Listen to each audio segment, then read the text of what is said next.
Damn, that was a lot.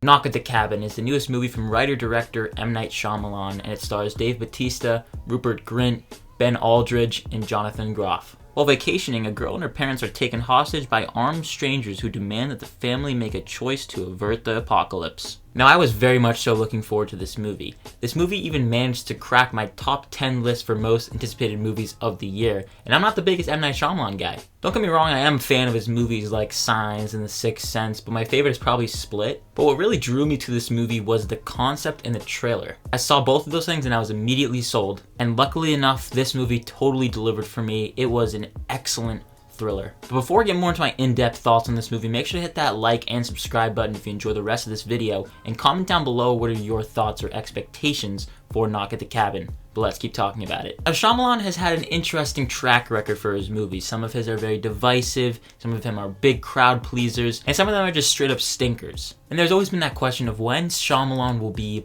back, in the sense of making another great movie. I think this is one of his best movies to date. He crafted this movie brilliantly behind the scenes, creating an atmosphere that puts you right in with this family from the start. Over the course of the movie, you get to learn more about basically all of the characters. The movie opens with the little girl meeting Dave Bautista's character.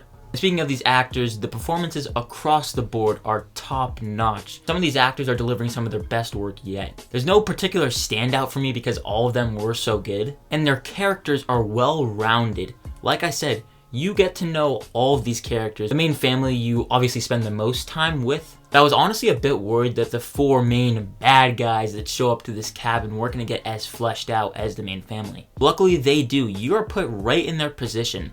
Some of them don't even want to really be there. Without getting into spoilers, you don't really pick a side in this movie. You feel for all of these characters and each of the positions that they're in, the hard decisions that they might have to make.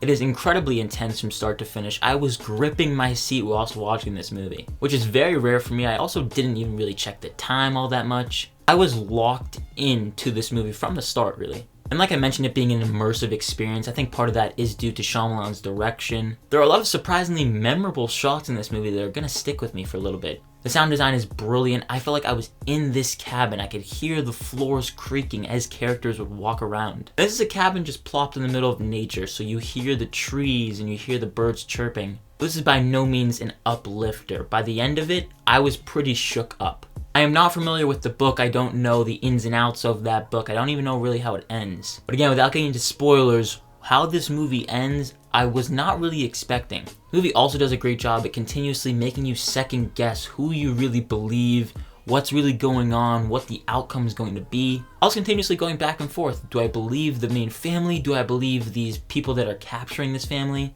You're almost caught in a dilemma deciding who to believe here. But the ending is dark and emotional. I'll give this to Shyamalan. This movie packs a punch. Like some of his classics that I've already mentioned earlier in this video, at the core of this movie there's a lot of heart, and it's about family. And the question being asked, what would you do if you were put in this situation? Give up your life to save the world? Or just continue to be with your family? And watch everything around you practically crumble to pieces. This movie doesn't sugarcoat anything, and I very much so respected it for that. If I had to nitpick a couple things, I think you could have got a bit more background on the main captors. I left with a couple more questions about who brought them there specifically. In terms of rewatchability, I don't know how rewatchable this one will be because it's a movie that I'm not really going to want to turn on if I'm in a good mood because of how dark it can get. But this is an all-around riveting film that I definitely recommend seeing in theaters. One that is tension-filled with great characters and awesome performances. It's an immersive watch that'll make you feel like you're held captive with these characters. I was definitely worried if Shyamalan would pull off the ending here because everything else was stacking up pretty nicely. And yes, he does pull off a great ending. I'm very satisfied with this one. I'm gonna give Knock at the Cabin a B+.